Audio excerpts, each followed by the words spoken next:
Բարերեկո հորիզոնը շարունակում է աշխատանքը։ Սյունիքի մարզի տեղ համայնքի անչափահաս բնակիչներն, ովքեր մոլորվել էին, հայտնաբերվել են եւ այժմ գտնվում են Հայաստանի Հանրապետությունում, այս մասին հայտնել է ազգային անվտանգության ծառայությունը։ Տեղ համայնքի երկու անչափահաս բնակիչների հայտնաբերելուց հետո նրանց հետ ունեցած զրույցներից պարզվել է, որ իրենց ընտանի կենդանիներին փնտրելու ընթացքում նրանք մոլորվել են եւ մառախուղի պատճառով չեն կարողացել կողմնորոշվել տեղանքում։ Ադրբեջանցիների կողմից նրանց առևանգելու մասին տեղեկատվությունը չի համապատասխանում իրականությանը, նշված է հաղորդագրության մեջ։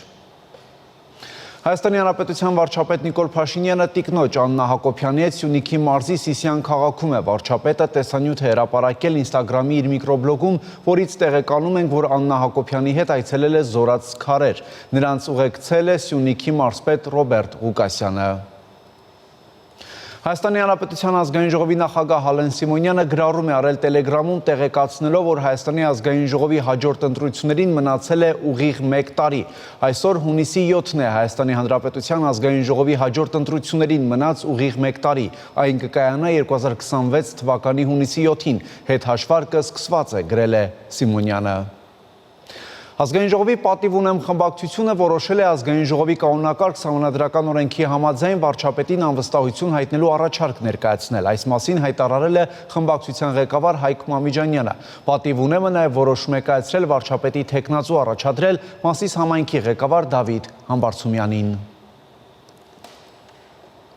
Ուկրաինական կողմն անսպասելիորեն անորոշ ժամանակով հետաձգել է մարմինների ընդունումը եւ ռազմագերիների փոխանակումը, այս մասին հայտարարել է Ռուսաստանի նախագահի օգնական եւ ռուսական պատվիրակության ղեկավար Վլադիմիր Մեդինսկին։ Նա հիշեցրել է, որ ռուսական կողմը Ստամբուլում ձեռք բերված պայմանավորվածություններին համապատասխան հունիսի 6-ին սկսել է իրականացնել մարդասիրական գործողություն։ Մեդինսկին ասել է, որ զոհված ուկրաինացի զինվորների աճուների մի մասը տեղափոխվել է փոխանակման վայր, ինչպես նաեւ ուկրաինական կողմին է փոխանցվել 640 ռազմագերու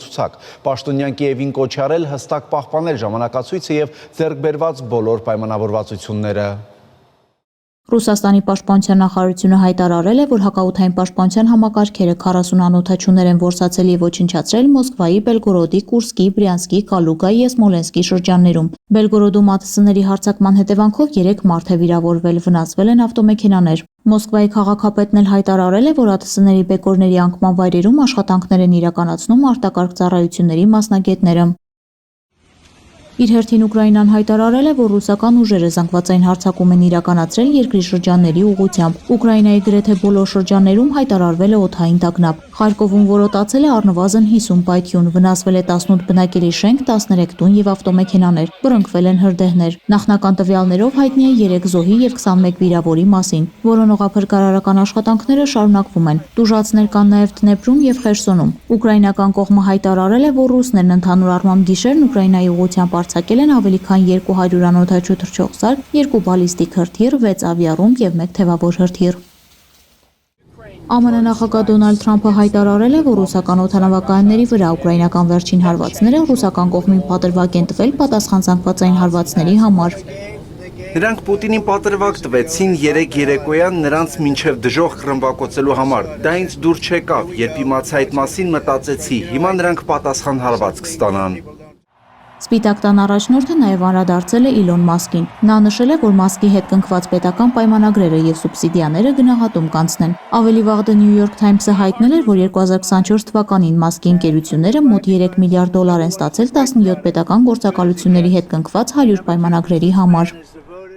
Միացյալ Նահանգների եւ Չինաստանի միջև երկկողմ առևտրային հարցերի շուրջ նոր նախարարական մակարդակով հանդիպումը կկայանա հունիսի 9-ին Լոնդոնում։ Այս մասին հայտարարել է նախագահ Դոնալդ Թրամփը, նշելով, որ ամերիկյան կողմը կներկայացնեն ֆինանսների նախարար Սքոթ Բենսենթը, առևտրի նախարար Հովարդ Լուտնիկը եւ Միացյալ Նահանգների առևտրի ներկայացուցիչ Ջեյմիսոն Գրիրը։ Նոր հանդիպման վերաբերյալ համաձայնությունը ձեռք է բերվել հունիսի 5-ին Թրամփի եւ Չինաստանի նախագահ Սին Ցինփինի միջև հեռախոսազրույցի ժամանակ։ ԱՄՆ-Չինաստան առևտրատնտեսական բանակցությունները տեղի են ունեցել Շվեյցարիայում մայիսի 10-ից 11-ին։ Դրա արդյունքներով կողմերը հայտարարել են մայիսի 14-ից մաքսատուրքերի փոխադարձ նվազեցման մասին։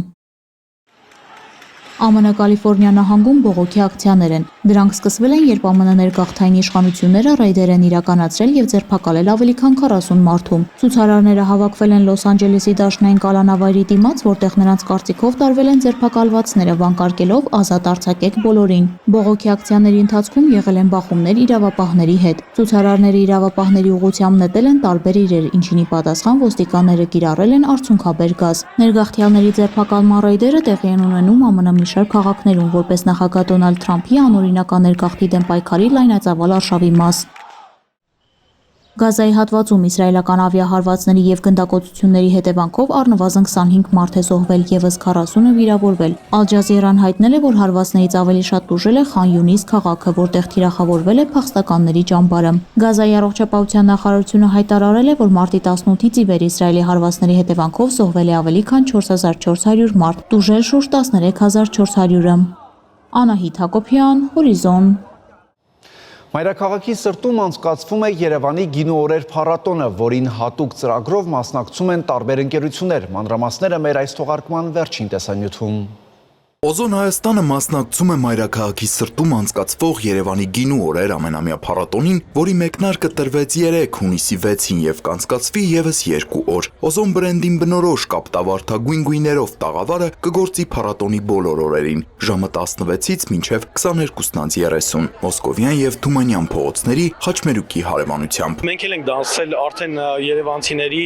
հայաստանցիների առօրյայի մի մաս, ամեն օր հազարավոր հաճախորդներ օգտվում են Օզոնից եւ մենք այս առիթը օգտագործում ենք, որ ուղիղ շփվենք նրանց հետ, հետադարձ կապ ստանանք։ Եվ ոչ միայն այցելուներին սպասում են նաեւ շատ ու շատ անակնկալներ, նվերներ, խաղեր եւ հնարավորություն ծանոթանալու Օզոն ծառայությանը։ Այսպիսով հյուրերը ուրախ ու հետաքրքիր փառատոնը վայելելու զատ կարող են Օզոնից ստանալ նվերներ, մասնակցելով ինտերակտիվ ժամանցային ծրագրին ու տարաբնույթ մրցույթներին։ Մեծ բազմություն ունենք հաճախորդների մեր թիկունքում, որոնք նոր էմոցիաներ են ստանում Օզոնից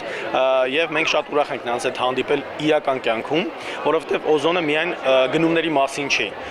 դա էմոցիաների մասին է, որը մենք նաև ռեալ կյանքում ենք պարգևում։ Կարող եք ցույց տալ, որ հետևում եք Ozon-ի Instagram-յան էջին։ Իդեալական։ Մեզ մոտ խաղարկվում են մերչեր Ozon ֆիրմայից, դրանք հուդիներ, մայկաներ, նմանատիպ բաներ, երեխաների համար նախատեսված են ստիկերներ եւ դրանից զատ ունենք նաև